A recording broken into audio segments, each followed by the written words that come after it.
Hello everyone, welcome to Glance Academy. दोस्तों, आज इस वीडियो में हम लोग नोट्स के बारे में डिस्कस करेंगे और जो नोट्स को लेकर आपको जो डाउट्स होते हैं उन पर आज हम चर्चा करेंगे। क्योंकि बहुत सारे एस्पिरेंट जब हमारे व्हाट्सएप टीम से कांटेक्ट करते हैं और वहां पे जब नोट्स की डिमांड करते हैं, पीडीएफ की डिमांड करते हैं जो कि पेड पीडीएफ होती हैं, तो वहां पर हमने पीडीएफ डिटेल में 3 प्रकार के नोट्स को मेंशन किया है। एक आपका परिणाम नोट्स है, एक आपका तपस्या नोट्स है और एक आपका लक्ष्य भेद नोट्स है।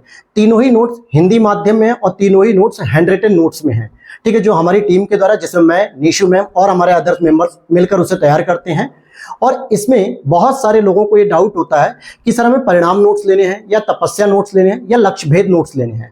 तो आज इस वीडियो को देखकर आपके डाउट्स क्लियर हो जाएंगे कि आप किस लेवल पर हो, आपकी तैयारी का लेवल क्या है और आपकी क्या रिक्वायरमेंट है। इनको लेकर आपके डाउट्स क्लियर हो जाएंगे। तो आगे बढ़ने से पहले अगर चैनल पे पहली बार हो दोस्तों तो चैनल को कर देना सब्सक्राइब और साथ ही साथ वीडियो अच्छी लगी तो लाइक कर देना। और वीडियो के नीचे टेलीग्राम चैनल का लिंक दिया गया है, उसे आप जरूर सब्सक्राइब कर लें, क्योंकि वहां पर भी बहुत सारी पीडीएफ कंटेंट और वीडियोस वगैरह की अपडेट मिलती रहती है। तो चलिए बात कर लेते हैं अपने नोट्स की। पहला नोट्स आपका होता है परिणाम नोट्स। अब यहां पर बात करूंगा यूपी पीसीएस प्रीलिम्स की बात करूंगा, या आरओ प्रीलिम्स की बात करें, या Uttarakhand PCS, Bihar PCS, MP PCS, Rajasthan PCS. अगर आप इन पीसीएस की तैयारी कर रहे हो तो डेफिनेटली मैं मान के चलता हूं कि 95% बच्चा घटनाचक्र पूर्वालोकन की किताब को जरूर पढ़ता है। चाहे वो 2022 के एडिशन को पढ़े, 2023 के एडिशन या 2024 का जो लेटेस्ट आ गया वो पढ़ ले। बस हमने क्या किया, प्रीलिम्स के लिए जो परिणाम नोट्स है वो घटना चक्र को बेस बनाकर घटना चक्र की किताब के शॉर्ट नोट्स हमने तैयार किए हैं। उसका बेनिफिट क्या होता है, आप लोग अगर प्रीलिम्स की तैयारी कर रहे हो तो बहुत सारी किताबें पढ़ रहे होते हो, बहुत सारे स्टैंडर्ड बुक्स पढ़ रहे होते हैं, एनसीईआरटी पढ़ रहे होते हो और टेस्ट सीरीज लगा रहे होते हो, करंट अफेयर्स पढ़ रहे होते हो, उसके साथ आप लोग घटना चक्र को भी पढ़ रहे होते हो। लेकिन घटना चक्र की एक एक किताब लगभग 600, 700, 550, 800 पेजों तक की है और एक किताब को कंप्लीट कर पाना, फिर उसको रिवाइज कर पाना, 2 से 3 बार रिवीजन कर पाना थोड़ा टफ हो जाता है, यानी डिफिकल्ट हो जाता है टास्क। और ऐसे में केवल एक सब्जेक्ट नहीं है, हमारे पास लगभग 6 से 7 सब्जेक्ट हैं। ज्योग्राफी हो गई, हिस्ट्री हो गई, पॉलिटी हो गई, एनवायरमेंट हो गया, साइंस हो गया और आपका इकोनॉमी हो गया, यूपी स्पेशल हो गया। तो 7 प्रकार की जो बुक्स हैं, अगर इनके टोटल पेजेस की मैं बात कर लूं तो लगभग आपके 27-2800 पेजेस हैं। कितना है दोस्तों? 2800 पेजेस, या अप्रॉक्स मान लेते हैं 3000 पेज। और इन 3000 पेजों को रिवीजन कर पाना बहुत बड़ी एक चुनौती हो जाती है, स्पेशली बिगिनर स्टूडेंट के लिए। जो पुराने स्टूडेंट होते हैं, जिन्होंने 2-3 बार घटना चक्र को पहले पढ़ा होता है, उनको रिवीजन करना आसान होता है प्रीलिम्स के दौरान। लेकिन बिगिनर ज्यादा परेशान होते हैं इसमें, और उन्हें यह भी नहीं पता चलता कौन से पॉइंट को हमें पढ़ना चाहिए, कौन से सन के पेपर को छोड़ देना चाहिए, कौन से पीवाईक्यू इसको पढ़ना चाहिए। तो इन सभी चीजों का समाधान निकालते हुए हमने घटना चक्र के शॉर्ट नोट्स को तैयार किया, जिसमें हर चैप्टर की थियरीज को भी शामिल किया गया, हर चैप्टर के सभी पीवाईक्यू शामिल किए गए हैं। जो बहुत इररिलेवेंट हो गए, जो बहुत पुराने हो गए हैं, उनको हटा दिया गया है और ऐसे प्रश्नों की संख्या 2% से लेकर 3% होगी बस।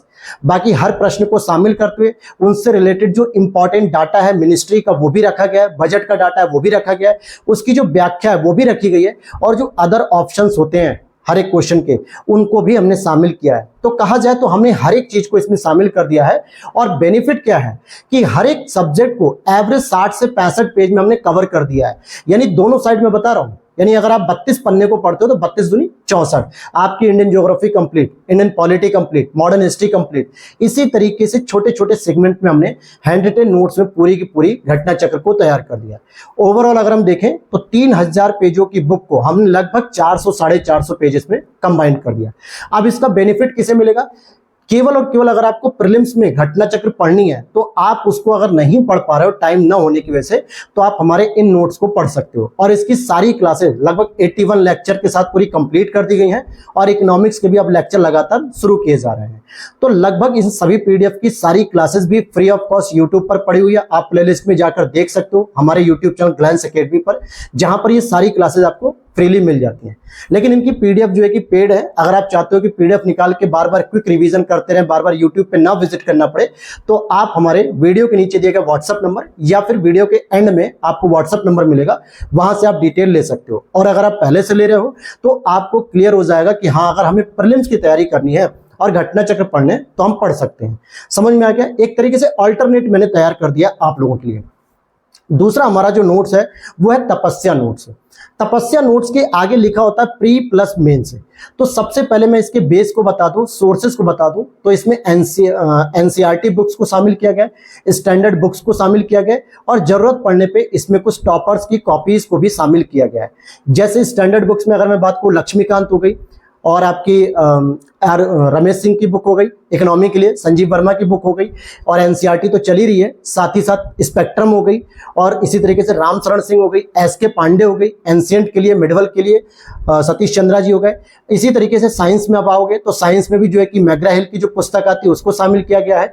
इकोनॉमी की मैंने बता दी, ज्योग्राफी में भी जो इंपॉर्टेंट बुक्स हैं उन सभी बुक्स के साथ एनसीईआरटी को भी शामिल किया गया है। अब इसका बेनिफिट किसे होगा?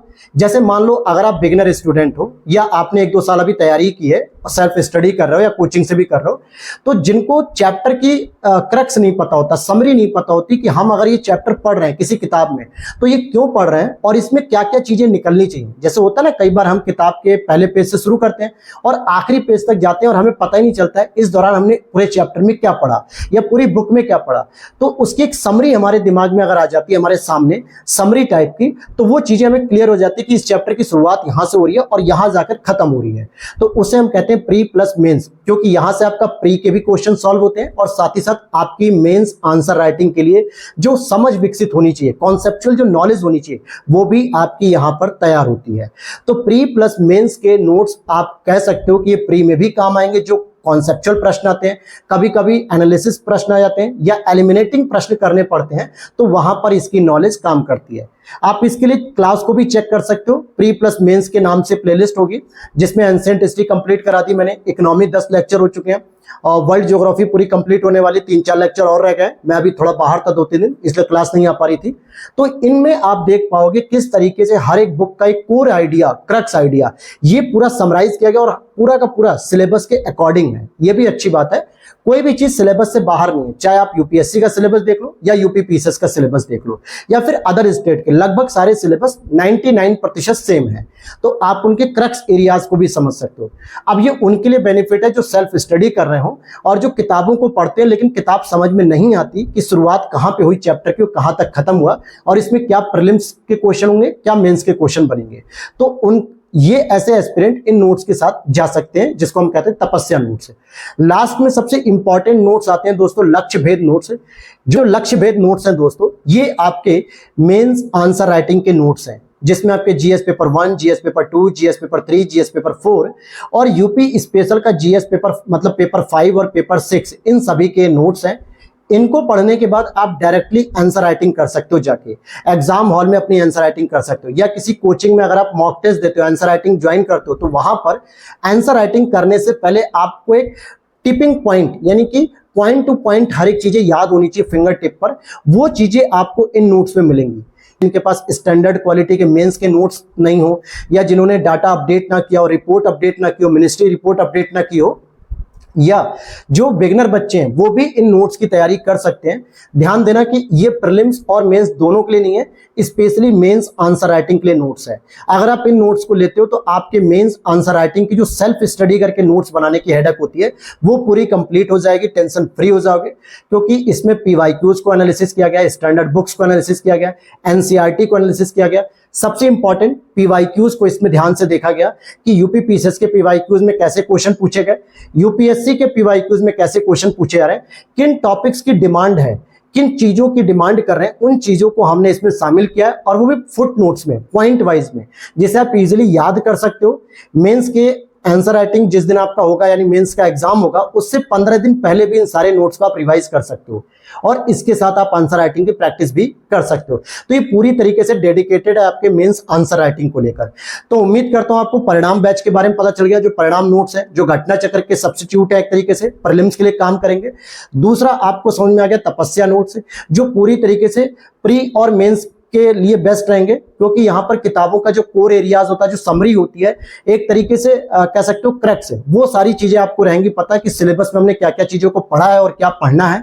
तीसरा आपका मेंस ओरिएंटेड, जो मेंस आंसर राइटिंग के लिए बनाया गया लक्ष्य भेद नोट्स है, इसको पढ़ने के बाद आपको कोई भी अलग से मेंस का नोट्स बनाने की जरूरत नहीं पड़ेगी, मेंस का नोट्स पढ़ने की जरूरत नहीं पड़ेगी। आप डायरेक्टली आंसर राइटिंग करके आ सकते हो अगर आपकी बेसिक अंडरस्टैंडिंग मजबूत है तो।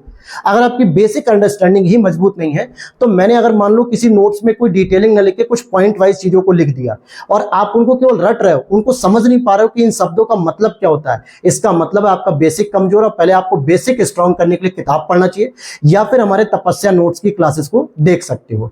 तो उम्मीद करता हूं तीनों चीजें क्लियर हो गई होंगी और अब आप इस वीडियोस को देखकर अपने आप को डिसाइड कर सकते हो कि आप किस पोजीशन पे हो, किस स्टेट्स पे हो, यानी कौन से नोट्स की आपको रिक्वायरमेंट है, आप तैयारी के किस फेज में हो, प्री के फेज में हो, मेंस के फेज में हो या मेंस आंसर राइटिंग के फेज में हो। इन चीजों को आप डिसाइड इजीली कर पाओगे और फिर हमारी नोट्स की डिटेल से आप बाकायदा नोट्स को बाय कर सकते हो। इन सभी चीजों की डिटेल साइड में दिए गए व्हाट्सएप नंबर पे आपको मिल जाएगी। उम्मीद करता हूं वीडियो अच्छी लगी होगी तो लाइक कर देना, चैनल पे पहली बार हो तो सब्सक्राइब करना। मिलते हैं नेक्स्ट वीडियो में। जय हिंद, जय भारत।